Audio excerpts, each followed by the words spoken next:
سلویختم نمبر حدیث السفر قطعة من العذاب سفر د عذاب یو ټوکړه ده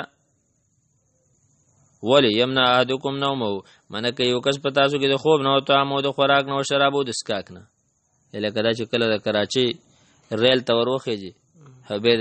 موږ د پاکستان کې د کراچۍ یو ریل د خوشحال خان خټک وته وي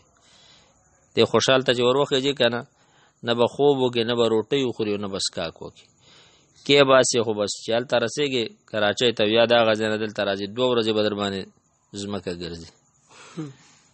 او خوب هم سړي له سم نه ورځي که نه نو بس ټول تکلیف وي هسې دا لنډ مثال مې ته پیش کړه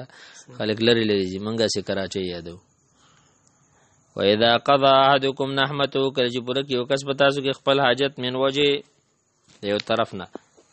نو فلیعجل الی اهله کور ته به واپس شخه چې مکو یو ځای ته لاړ شي په سفر باندې اول ته د خپل حاجت پوره کو بیم قلارې پروتې یو کوچی او چا راغلی میلمه ا سړی دغه شوی و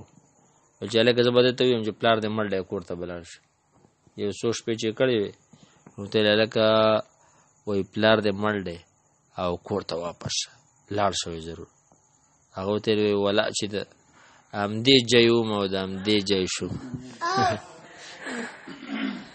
رواه البخاري و مسلم متفق علیه حدیث دی نو صحیح دی که ضعیف صحیح